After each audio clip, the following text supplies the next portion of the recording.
I don't know half of you half as well as I should like.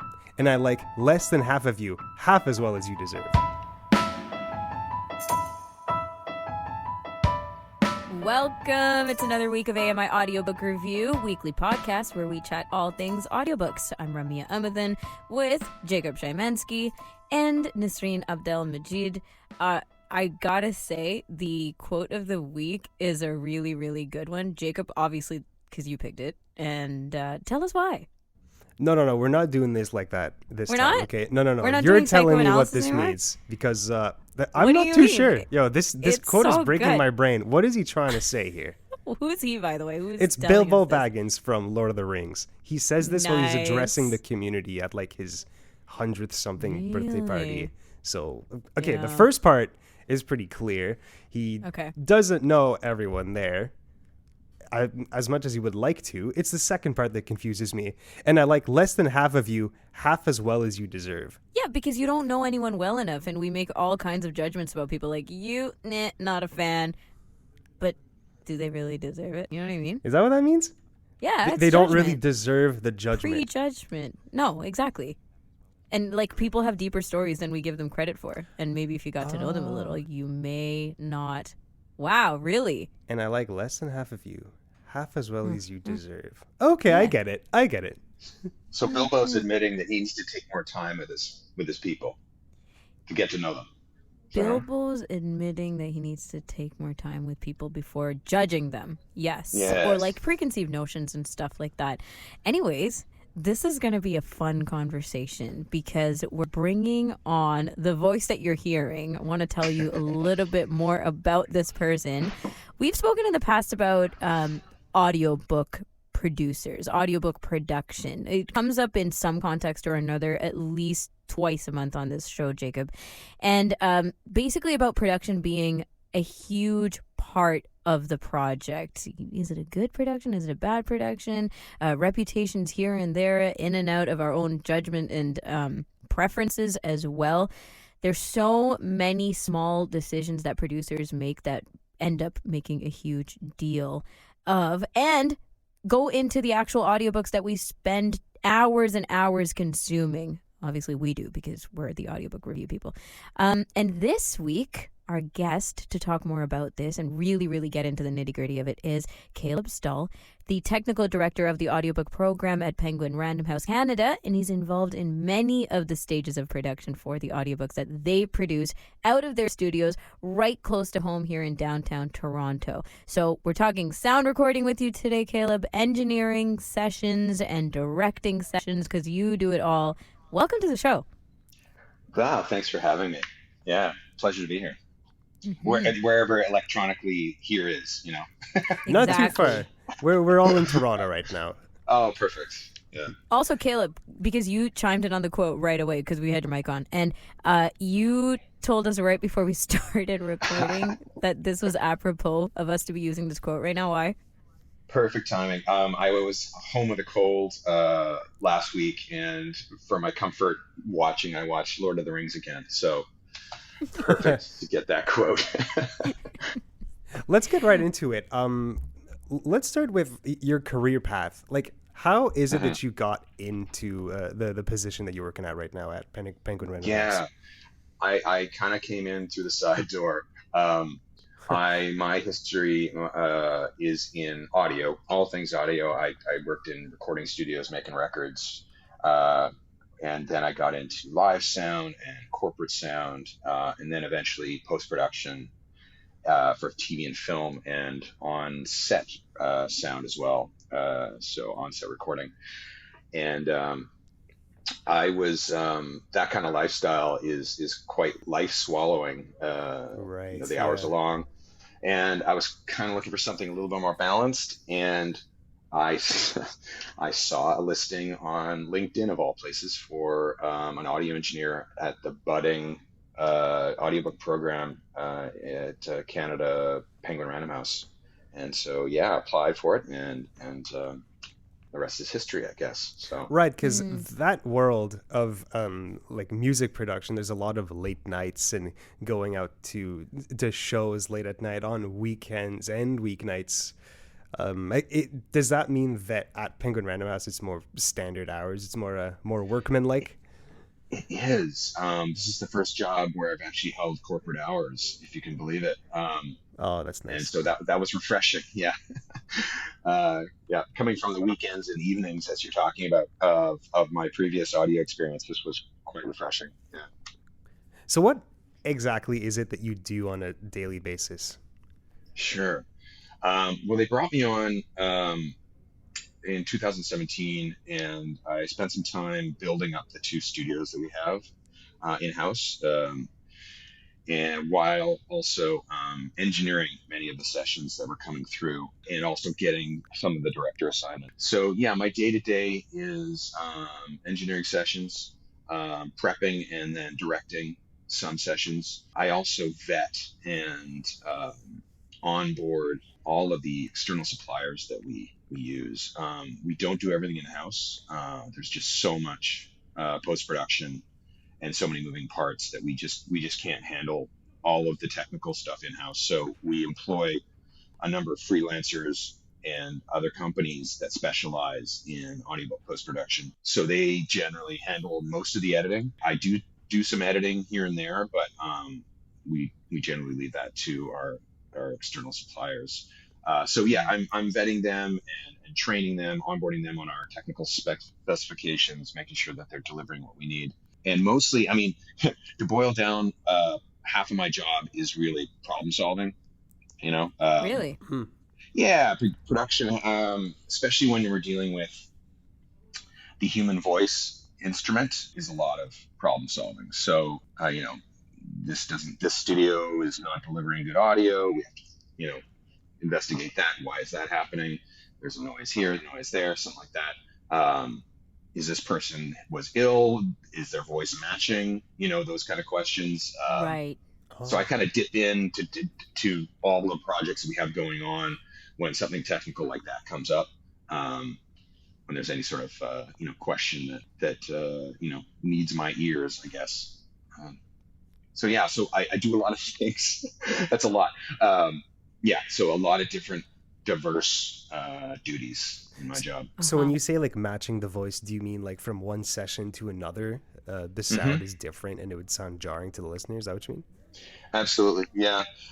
We do a lot of error correction, what we call pickups, which is essentially just solving the errors that were made in the original read. So we'll go back and we'll redo little sections or sentences of that sort of thing, and have to drop them into the edit. And so voice matching becomes crucial there, just so, like you said, it's not jarring for the listener when a new sound environment kind of pops up in the narrative. Also, because of scheduling, I mean, scheduling is such a big part of the audiobook battle. We will sometimes have to switch studios in the middle of a project. It is not ideal, but it sometimes happens. And so matching audio between studios can be a bit of an issue. Yeah, because this part of it is quite interesting to me. We obviously take, let's say, an 18-hour audiobook, and it could easily just be us listening for 18 hours to this person, this voice, and this, seamless project. But that could have taken how many sessions, how many retakes or pickups, and, sessions where people weren't just feeling great, or performance. We had an audiobook narrator on the other week, Julia Whalen, and it talked a lot about that, just the, what it's like to record an audiobook, how many sessions it takes, how long you go and then say, I'm out, I gotta come back tomorrow for the rest of this kind of thing. But there is a lot of, not just the narrator, but a lot of you guys putting all that stuff together so that at the end of the day it feels like one seamless piece. Yeah, that is the aim, is to make the listening experience feel linear and all of one piece. Yeah. Is there some way to make it consistent? Like the consistency aspect around the problem solving and the troubleshooting? Yeah. Well, I mean, it falls a lot to the director and the actor themselves, narrator themselves, and the engineer to just be paying attention to setup and trying to use the same gear Mm-hmm. And we make a lot of clips for reference, so we're constantly listening back to what we've done, making sure that it's matching, Hmm. and that sort of thing. I mean, all to say, also the listener's ear, there is a little bit of allowance there. You know, some Sometimes. yeah, sometimes, right? Yeah, we've heard some There, iffy audiobooks before. of Yeah, course, yes, well, yes, me too, me too, me is too. Jim Dale sick this day? This Right. chapter is pretty rough. And a funny thing is, I run into a lot of people, a lot of audiobook fans, and they'll say, "Oh, that you work in audiobooks, great. Well, I'm going to tell you about this audiobook that I listened to that I hated." And I'll have to be like, "We didn't publish that one," but it's still like I have to answer Thanks, for though. all. I have to Right. answer for all audiobook sins, right? Because I work in the industry. That's Um, hard. yeah, and oftentimes their major complaint is that they can't connect with the narrator for whatever reason, tone or it's just the essence of that person's voice is frustrating or annoying for the listener. So I mean, it really points to me how important casting is, getting that right voice and the right person in the booth reading for that book. Who gets to make that decision? Right. Well, generally, the producer of the title will reach out for casting and auditions in conversation with the author. So we do a lot of consultation with the author on if we're casting, obviously, an actor to read the book. So yeah, consult with the author. Really try to integrate their ideas about character and tone and narrator. Um, of course, if the author, especially in the instance of nonfiction or memoir, we'll often go to the author and ask if they want to read it themselves. Sometimes we'll have the author audition for their own book. That's fun. And then they don't get the part. Yeah. Sometimes. It hasn't happened too often. I mean, generally, we're all kind of on the same team, and authors can usually identify when they might not be the best voice, even for their own book, because it is really a marathon of performance reading an audiobook. Just a detail on something you said earlier about an 18-hour audiobook. Like how long does that take to produce? We worked off of we schedule off of 3-to-1 ratios for recording. So a 10-hour audiobook, we're going to be looking to schedule about 30 hours of studio time Wow. to get that down. And that's with a safety buffer in there. So if we need to redo some things, or if their reader is having some trouble with some sections, we have that buffer in there. So we often don't need the full 30 hours, but it helps to have that buffer. Yeah. You can bank on it. Have you run into situations, because I'm so curious, where an author's like, yep, hands down, this is a memoir, or for whatever reason, they want to be the narrator, and you've had to really be like, may not be the best idea. Yeah. I mean, to ultimately it is their book. And if they feel very strongly about reading it, then we will do our best to accommodate that.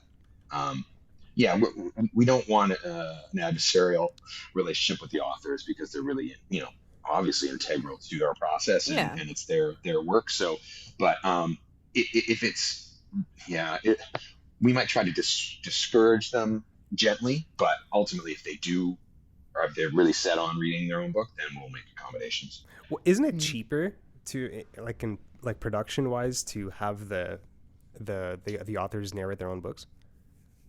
No, we pay the authors as well. Oh, they still get paid to narrate their own books. They still get a performance fee. Yeah. Of course. Yeah. They should. You're right. They That's should. a different they gig, totally man. Should, yeah.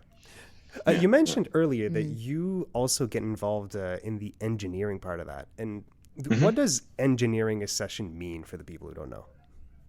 Sure. So we welcome them into the studio.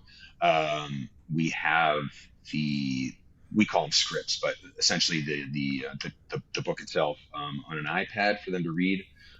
So we're avoiding page turning noises and that sort of thing. So we get them all settled in the booth. We get them water, tea, all the sundries that they need, and then we'll set the mic at the right angle so it's we set it somewhat off to the side, pointed down at the mouth to minimize some of the mouth noises and different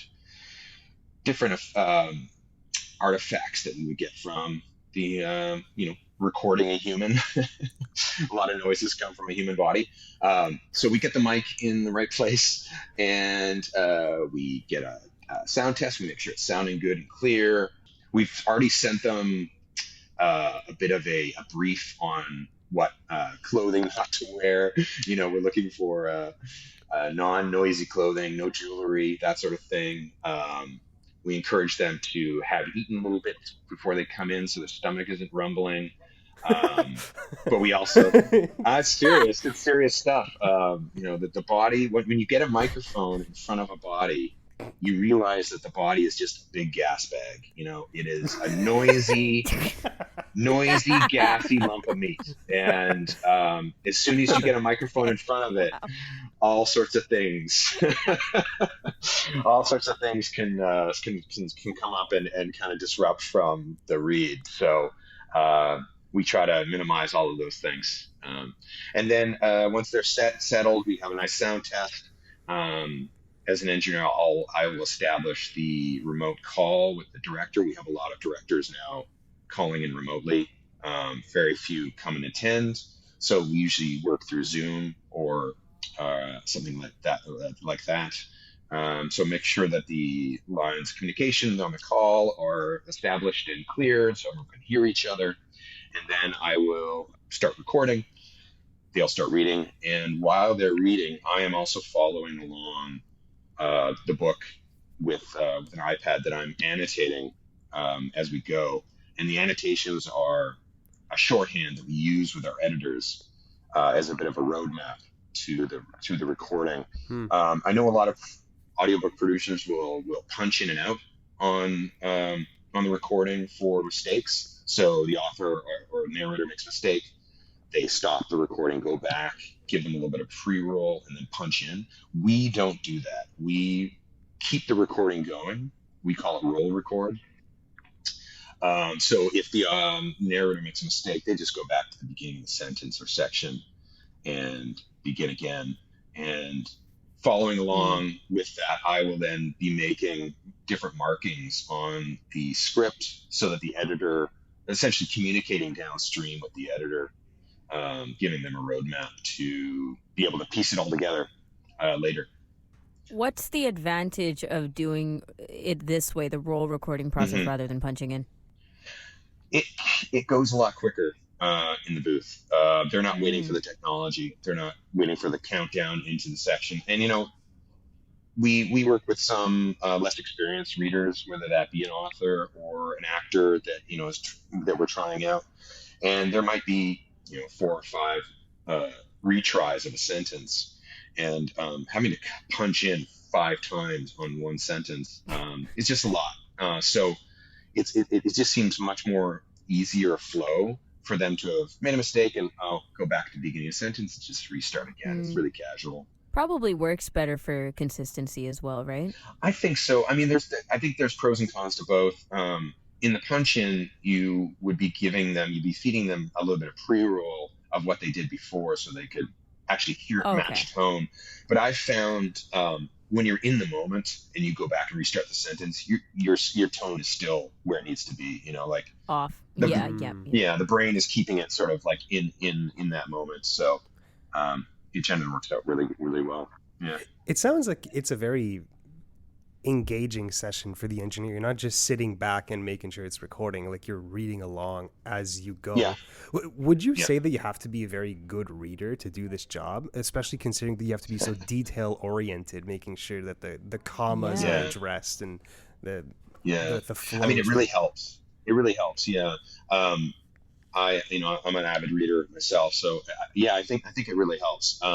We're also as the engineer, we're listening out for noises and different things that we, thinking about the downstream editing. We're keeping our ears open for things that we know cannot be edited, or problems that'll be really challenging to address. It's much easier to just redo something in the moment than it is to lean on editing later, right? just get it right Right, on the obviously. day. Yeah. Yeah.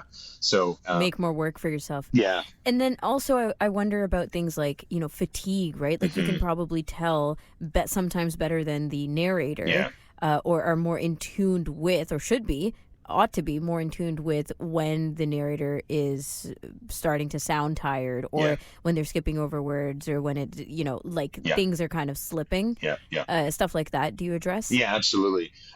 We also we schedule 3-hour sessions for our audiobooks. So That's a long time. it is a long time, but there are other audiobook producers that are doing full days, 6 to 8 hours. Oh, And we found Whew. with the talent pool that we have available to us, great readers. I can't say enough about some of the readers that we get to work with, but many of them will start to break down, like you said, around the 3-hour mark. So, Mm. it doesn't matter how good of a reader they are. Something happens to the brain mouth connection Yep. about 3 hours in, where it just starts to break down, and the error rate goes I way can up. attest. Yeah, right. The error Mm-hmm. rate goes up, and you're just getting diminishing returns at that point. So we generally Mm-hmm. kind of at that point. But yeah, it happens to most people. So nothing to be ashamed of. It takes a superhuman to read 8 hours Definitely. a day. Let me tell you. right. It also takes a lot of preparation, not just from the narrator, but also from the engineer's point of view. Like, what kind of preparation is needed for any given audiobook?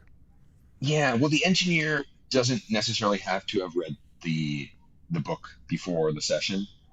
In fact, a fresh ear can be beneficial. Um, so there's that sort of pre-session prep for the engineer, but a lot of the book prep for the project itself is in the hands of the director and the narrator themselves. Ah, The narrator will come in often with their own annotations, their own markup on their script. Where they've already put in their sort of hills and valleys and tone notes and different things that they want to hit.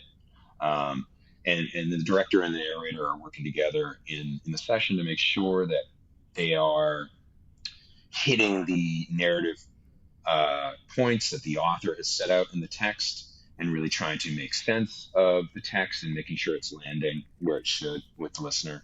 Um, and as you can imagine, there's a lot of choices to be made in those sessions, um, right down to tone and characterization, character voices, how far to lean into accents. Um, there's a lot of prep that goes into pronunciations.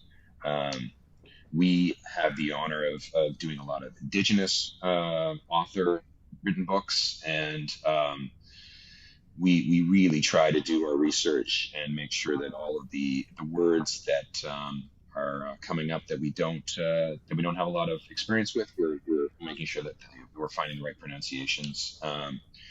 And so, and that includes not just resources on the internet, as you'd imagine, but also approaching and talking with people in communities that have language knowledge and language keepers, and really trying to, find the authentic voices for these books.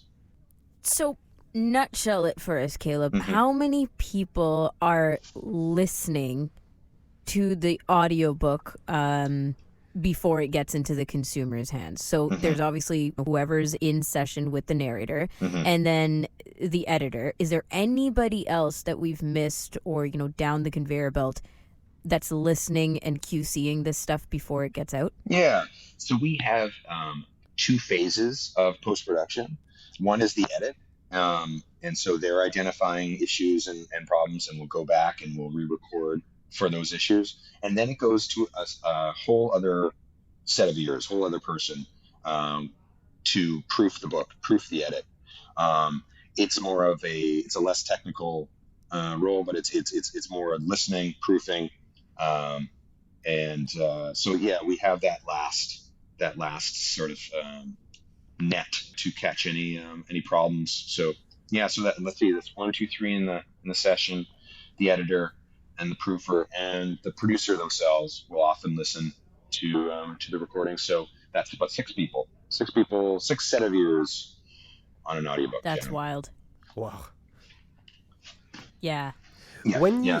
when you're working with a new narrator or somebody who's not as experienced as a pro, what are some of the common issues that they come across? Sure. Pacing is a big issue. Often inexperienced readers will read too fast, and we have to be slowing them down. You'd think that was like a more advanced skill, no? Reading fast? Just kidding. I have a bunch of bias here. Yeah. Okay, go on. Well, they might be nervous or feeling a little bit insecure, and that sort of body stress will come out in reading too fast. So often we're slowing them down. I often talk about a Goldilocks pace for readers. Every reader seems to have a Goldilocks pace where you get them to slow down so that their error rate goes down. And you can see it happen. When you get them to that Goldilocks pace, suddenly they're not making as many mistakes. They're making more sense of the sentences. They're hitting all of their cues, if you will. And often it's a little slower than, what they think. Yeah, exactly. The inexperienced ear might be thinking, is this too slow? But you have to realize, Yep. when we're in the recording session, we all have scripts in front of us, right? So yeah, sure, we know what's going on because we have text to reinforce what we're hearing, but the average listener won't have that text. So a slower pace is actually beneficial for that audio to land, for all those details in the text to land with the listener. Is often requires a little bit of a slower pace. But having said that, though, of course, we all know that some listeners listen at 1.5 or even 2. Yeah. Yeah, so then it's counterintuitive. Then we go speed it up after. Yeah, those people, they can have that. That's fine. We're producing for the people that actually want to luxuriate and enjoy the listening experience and not just cram in a bunch of information. Not to, I don't want to take away from anybody's experience. How you experience audiobooks is totally up to you. But I think we're more producing for the slower listener. No, but this is interesting. Somebody who was on the show previously described listening to like a faster rate as like it just matches the speed at which their brain works at. So they literally understand better. That said, okay, to 2x. I don't know about that. No, right. no. But it makes sense that's because way the too fast. average audiobook is read like very slowly. And do you think that's specifically Yes. because producers know that the average listener speeds up their books? No, I mean, it's more. We're really dealing more with the aesthetics of the book itself. Interesting. Not thinking too much. Not thinking too much downstream about listener habits. I mean, they do play a bit into our sort of overall decision making, but no, we just want something to sound good at one time speed, and what people do with it after is out of our hands. Yeah. Do we have any numbers on that? Do we have any numbers on how many people speed up books? I haven't seen any surveys. No. I would love to just know. Anecdotal. Yeah. Like just based on the community members we get on the show, I'd say everybody. But yeah, Yeah, no, that's basically everybody.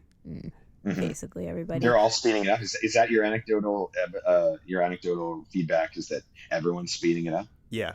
Yeah. How does that make you We feel? ask people directly. Yeah. Do you think that you should now change the approach because of this? Heck no, I'm going to slow it down even more. Oh, wow. Watch 10 years from We see now. how you take Yeah, that's constructive right. feedback, Yeah, Caleb. yeah, that's right. Counteracting the 1.5, we're going to slow it down by 50%. God. I swear. I'm going to pay hyper attention to how Penguin Random House is releasing now. But anyway, how about big name narrators? Are you allowed to shout anybody out that not allowed to? Like we could go find them ourselves. But for you, anybody who's stuck with you for big names or even audiobooks that went out that you're like, hey, I worked on this. Yeah, I mean, we get to work with some of the more celebrity Canadian authors. So let's see. I've worked with Margaret Atwood. Oh, wow. I just did a book with Rick Mercer. That was a lot of fun. Nice. Michael Ondaatje. I just found out that I've been saying his name wrong my entire life. Oh, no. It's not Ondaatje, it's Ondaatje. Right from the man himself. We got to work with him. Because you mispronounced it to his face? Yeah.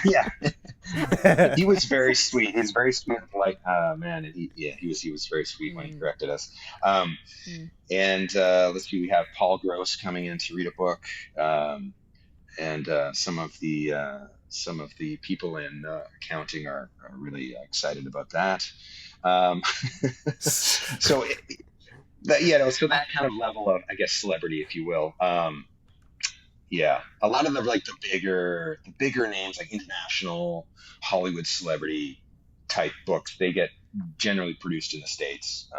So Oh, I we don't see. we Right. don't see the big A-listers. Not to Mm. disparage Atwood and Dachi, of course, but No, yeah, they're lit. yeah, totally, Exactly. yeah. So, um, I guess because you worked with a lot of different kinds of narrators, I'm assuming a lot of different genres as well. Do you notice differences in how you work with narrators or how you give feedback, based on their experience level, based on what you need to put out as a product and the kinds of notes that you need to give? Does it get awkward or difficult or challenging even where you are now? Yeah, I mean, working with actors and narrators can be challenging. I mean, you really need to be very sensitive to their process and to how the human brain works, Hmm. especially when it comes to errors and the psychology of a performance.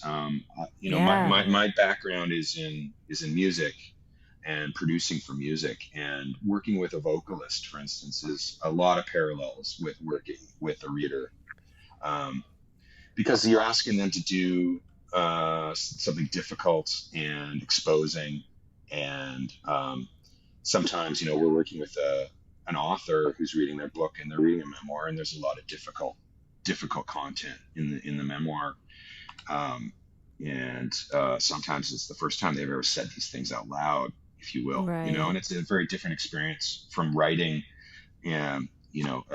solitary writing, to then be giving voice to some of these stories and knowing that people are going to be hearing them. It very much makes it real for some of them. Um, Oh, gosh, yeah. so it really is really crucial that we're sensitive to their process, and the conditions that they're working in.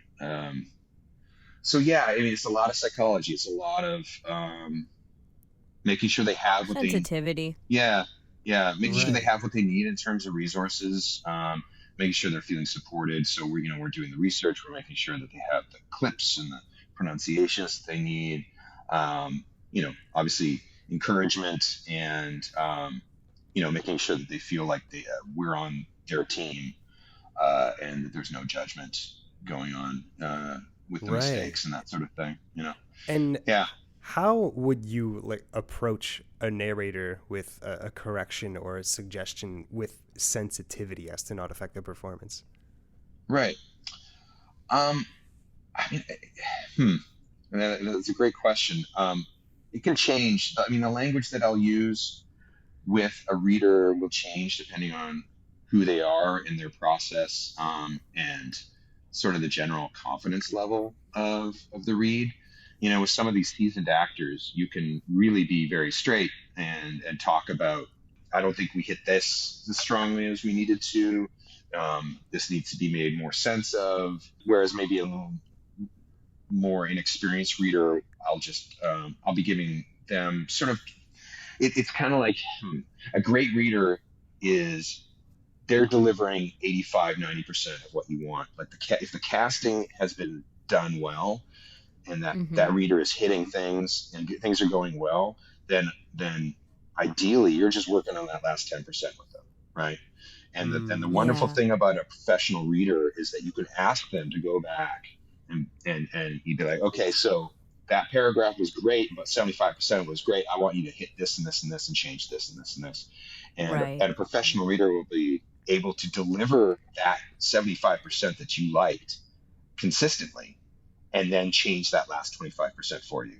Mm. That's really the difference between a professional and an amateur. Is like, a professional will be able to tweak those things, keep the things that you liked the same, and then tweak the things that you want to change. Right. Like they're hearing what you're saying. Yeah, and they're used to using their voice as an instrument, right?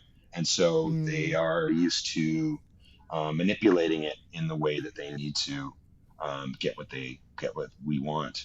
Um, a professional reader generally will be reading ahead. It's an amazing thing to watch. They might be in the middle of a sentence, but their eye is at the end of the sentence, so they already see what's happening. Their mouth is behind their eyes. Um, we all do this as readers to a certain extent. Our eyes are generally, if we're reading out loud, our eyes are generally one or two words ahead of our mouth. Mm-hmm. Right. But a professional reader can be three or four words ahead of their mouth, if you can imagine that. So Yeah, so they're like deliberately processing and spitting it out yeah, while they're already visually ahead. Well, you need that's right. to. So interesting. The sentence doesn't sound like a surprise, right? You can tell Right. when someone's reading and they're reading something for the first time, and it's the sentence is a surprise to them. And as a Yes, listener, yes. that can be really off-putting. It feels very read, right? Oh, definitely. Right. It feels very dictated.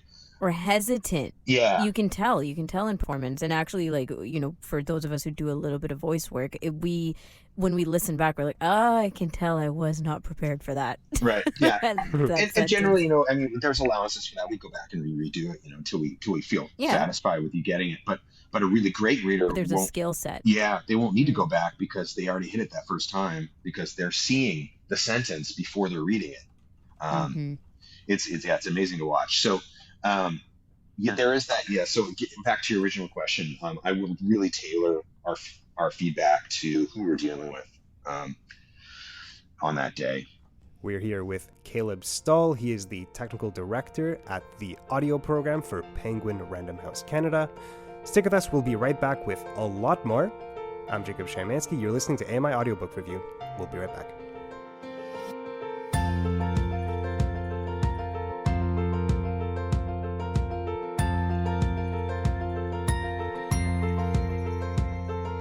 Welcome back to AMI Audiobook Review. I'm Jacob Szymanski here with Ramya Amuthan and our guest Caleb Stoll. He's the technical director for the audio program at Penguin Random House Canada. Caleb, there's a few more things we want to get to before we have to wrap with you. There's lots. Yeah, there's so much. Number one, multi-narration. Okay, Yeah. we talk about this a lot on the show with preference in mind, but how does it work from a technical point of view? Do you get everybody in the studio? Are they back and forthing? Do they hear each other's performances, or has it become a lot more remote? Yeah, it's become a lot more remote, I think. We don't generally have actors in the studio at the same time unless there's a back and forth. We will try to get them in, like if there's an actual dialogue between two actors where it's a conversation, then we'll try to get them in the same time. But if they're just reading sections separately, then just for ease of scheduling and we have to integrate into an actor's schedule. So we'll have them come in separately and then sort it out in editing. But we also, provide clips of if another actor's already recorded their bits, we'll provide clips for the second actor coming in so they at least have some sort of reference for that back and forth. But generally it has to be sort of like Lego in that we complete a block and then fit it into the larger piece later, if you will. But multi-voice narration really becoming very hot these days. We're doing a lot more of it. I think it's I like it. It provides a little bit more on the back end for production in terms of what we need to do for the title. But I think it can lend a lot to the listening experience. Yeah. It must significantly affect how difficult it is to produce, though, for everyone involved. You have to cast a lot more people. The editing is probably much more of a nightmare as well, and linking up people remotely. Were there a little bit? Yeah, a little bit. Yeah. Were there, and not too much. Not too much. I mean, it doesn't offer as much complexity. I think maybe as you're inferring. We would just kind of treat it as another session, and the editor, they're really astute with putting together desperate sessions together and making it sound seamless. Were there any projects you worked on that presented some unique challenges? Yeah, we tend to not overproduce sound-wise our titles in terms of music and sound effects and that Hmm. sort of thing. We've Mm-hmm. Yeah. sort of stepped away from the radio play sort of aesthetic, and we kind of deliver more of a stripped down, really center the text. That's kind of our creative mandate, is to really center the author's words and not try to put a lot of ornamentation on it. Now, that being said, though, that some projects really, in discussion with the author, have decided to go the other way and do a lot more sound design, music, effects, and that sort of thing. And some of those have been a lot of fun because there's a lot more creative, creation involved in those. Um, and so we've had, singers come in, vocalizations, sound effects, that sort of thing. And those can be a lot of fun. They do require more on the production end, but they're generally a lot of fun. So we don't mind. There's also a challenge with picture books. We've been trying to get into picture books, and sort of navigating how much to present in the book audio wise Hmm. when it comes to graphics or other visuals, pictures, that sort of thing. Oh, it's like audio Creates a unique. description. Yeah, yeah. Yeah. Huh. In some ways, in some instances, we have done that. Other instances, we've delivered a PDF with some of the graphics. Or when it comes to audio description for visuals, I mean, that's a whole other thing that requires really, signing off by the author themselves, because we don't want to add text to the book without their approval. So that creates a bit more work on our end in terms of getting them to write whole cloth, audio descriptions of their pictures. Yeah. Do you have any, when you said overproduced, I think of how production levels, audio quality, obviously all of this stuff has gotten just incredible, right? Mhm. Compared to, as we say, like huge audiobook consumers. Mhm. Back when it was volunteer readers at a studio, you turn on a mic, you hear the flipping of pages and sipping of water and coughing and sneezing and whatever else you get, right? Right. Like people recording next to you. But with all the production availability and the cleanup of audio available to you, do you feel that there is such thing as overproducing, aka like removing breath or something like that, like where we're not necessarily sounding natural anymore, or organic, or whatever other word that people Where would you're use sounding to describe this. suspiciously like AI, even though you're not. Right. Yeah. Or like too robotic. Yeah. No. I'm surprised it's taken us this long for the AI word to be Well, uttered. we've been we're holding getting back. there. Right. We'll get Yeah. there. But yeah, I definitely have aesthetic tolerances, and for instance, we like to keep the breaths in as long as they're not really disruptive to the read and distracting. But I like the idea of the human element of our work. And just generally, when it comes to AI, we want to keep hiring and working with humans for as long as they will let us. And I don't It's your mind. hot take. Yeah, I don't mind centering the human experience, even in the performance. Obviously, we're doing our best to take out distracting noises and things that aren't contributing to the overall Right. experience, but when it comes to like, oh, this is a human reading this book, I'm all for that. I like the the old fashioned aesthetic of someone just sitting beside you around a campfire telling you a story.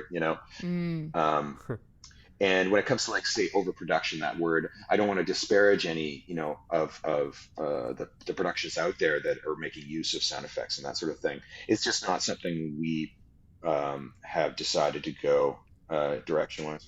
Yeah, and I just think of it on a more, detailed level, right? Like, did we compress the heck out of this audio? Oh, sure, or whatever it may be. Well, it's like, Yeah. compression, great, sounds great. FM radio announcer sounds great, all squeezed and, bass boosted and things like that. But when it comes to listening to a single voice for 10 hours, Yeah.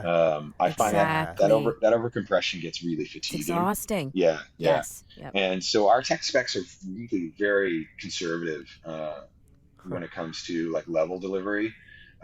so that the experience is dynamic. Obviously, most people are listening on earbuds. They might be in a loud environment. So there's a balance there in terms of delivering a manageable dynamic range so that someone can hear your book over the train, but also you don't want to squash it so that, they're like being repelled by the sound of it after a couple hours, right? So there's a balance there for sure. So, AI, we know where you stand on this, but what is it? Like, what have you heard in AI read audiobooks that doesn't float with you? Right. Well, I mean, judging them on their aesthetics right now is, I think, kind of a moot point. They're going to get better.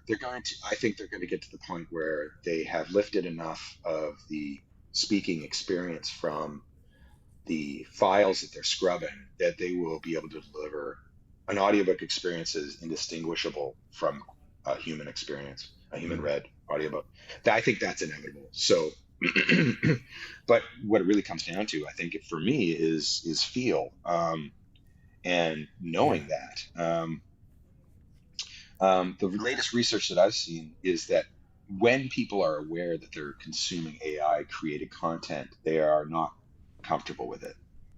Like, I've seen the surveys that over half of listeners are uncomfortable when they know it's AI. Whether they know it's AI, though, becomes the question. That is it. So I know when I talk to actors and unions, I think I know that they're doing this in the latest sort of agreements that they've been going on strike for and things like that, is that they're talking about labeling laws and making sure that the listener is informed about the content that they're consuming, whether it's AI created or human voiced. That's fair. I'm Yeah, all for right. that. Like At least labeling it that Yeah. it's AI, because I would not be Exactly. comfortable. I would be pretty mad if they told me that, if they didn't warn me that it was an AI voice, and I just fell for I it. think so. Really? I'll be mad. I liken it to nutritional information on food, right? Um, Fair. that it's of course, there's no like law that's going to force them, but we as consumers, the actors unions, they have the leverage there, to set some guidelines, because I know that the platforms are just waiting to flood the market with AI content, because it's just going to be Oh, it's going to be cheaper, hardcore. right? It's going to be cheaper. I think a lot of the sort of self-published stuff, a lot of sort of the lower tier, smaller imprints, I think they will go that way. I won't say their names, but the bigger platforms, they will start doing this. They already have started doing it.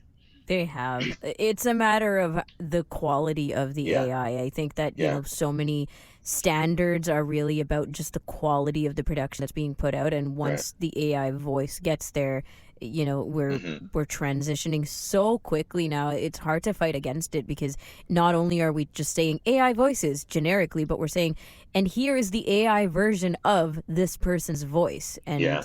Ugh. can't necessarily I mean, tell that's the a whole difference. other can of worms about rights and voice I rights and know. that sort of thing. Yeah.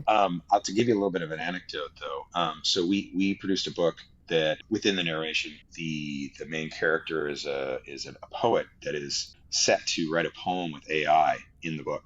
And we thought, oh, this would be an interesting opportunity for us to maybe try some AI voices as the AI in the book. We cast AI as AI in the book, right? Makes sense. Uh-huh. And I was playing around with some of the generative models, and I just couldn't get it to fit and to do what we wanted it to do. And we realized that it was so much easier to have an actor come in and do it. And pretend to be AI. Absolutely. What? Because I love that. because I could speak with an actor in we talk about tone, pacing, aesthetics, and Right. and references, and they get exactly what I want within Yes. seconds, right? Yes. And I'm not having to sit there and come up with the perfect prompt to get that robot to do what I want. Like, humans up to this point are easier to work with when it comes to that. Ooh. I mean, if your aim is to make something good, we're all literature lovers here. We love books. We want to make something good. We want to make art if we can. Yeah. We're not our mandate is not to shove a bunch of volume out into the marketplace and just try to, monetize it. We're trying to make good stuff here. And so part of our process is bringing in the right people, and the human touch cannot be overstated in its value to making good stuff. And you mentioned it like, earlier, like the importance of getting tone and feel right, where there's often cues in the writing where a certain line of dialogue is meant to be said with like sarcasm or with like it's like a glib retort, and those be able to switch up. And being able to switch up, exactly. And those details are really hard for AI to recreate. And if there comes a time when they can actually recreate different tones of voice, different emotions within dialogue, I have my doubts. How is it even going to work? I mean, like books are a connective experience, between reader, listener, author, listener. Those are very human connections that we're trying to make. And sticking a robot in the middle of that process just feels antithetical to our aims. This I really appreciate this sentiment, because I will say I've had so many discussions about AI and reads and audiobooks, and I've really held a kind of a cynical point of view on, like, I don't know how long we're going to last with human narrators, but I will say, Caleb, like, this is I really appreciate this perspective on just the connectivity. We're not just, it's not just robots delivering audiobooks. It's literally, we're being intercepted by a non-human connection. Right.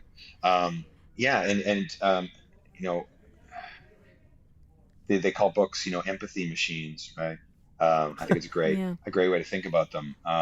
And that sort of connection that we're trying to foster is kind of an analog experience. It's like we've already fostered for generations and generations, like storytelling. Exactly. Right? Going back to the basics of sitting down with someone and them telling you a story. And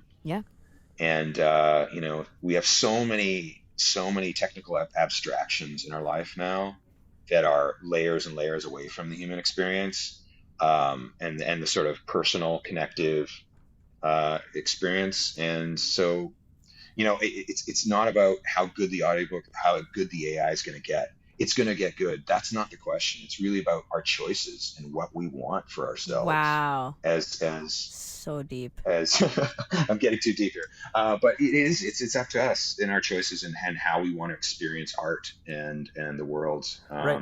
Like, who wants this? Who wants AI to take over everything? Sure, it's cool. There are benefits. I guess but who wants this? Like, on principle. Well, the bean counters,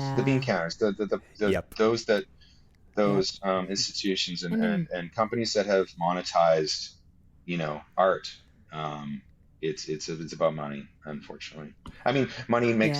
I mean, there's an accessibility argument for everything as well, right? More numbers, more products, more accessibility. That's a really important point. Absolutely, like getting things audioized.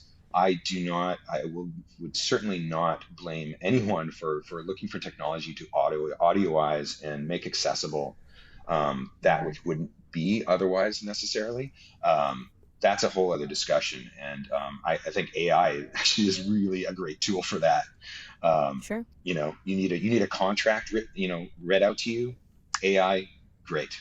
That sort of thing. But when it comes to making something artful, I don't know. Anyway, longer discussion. Anyway, I know we got to pause it. Like, this is really an ellipses, but we got to let you go. But this has been so insightful. Jacob, any last words for Caleb? No, honestly, bring you back again next time. Oh my God, can we please? Yeah, we're not done with you. I swear we want to have you on as a regular guest. Can we please? Absolutely, I'm open to it. I love talking about audiobooks. People can't shut me up. So. This was great, and you have some fantastic perspective on the whole AI situation, like Ramya mentioned. But thank you so much for giving us your time. Oh, it's been my pleasure. Thanks for having me.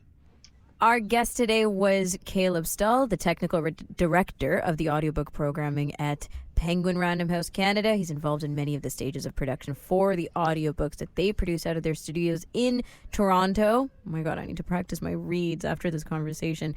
Anyways, that's it for this week on AMI Audiobook. No. Our choices, Jacob.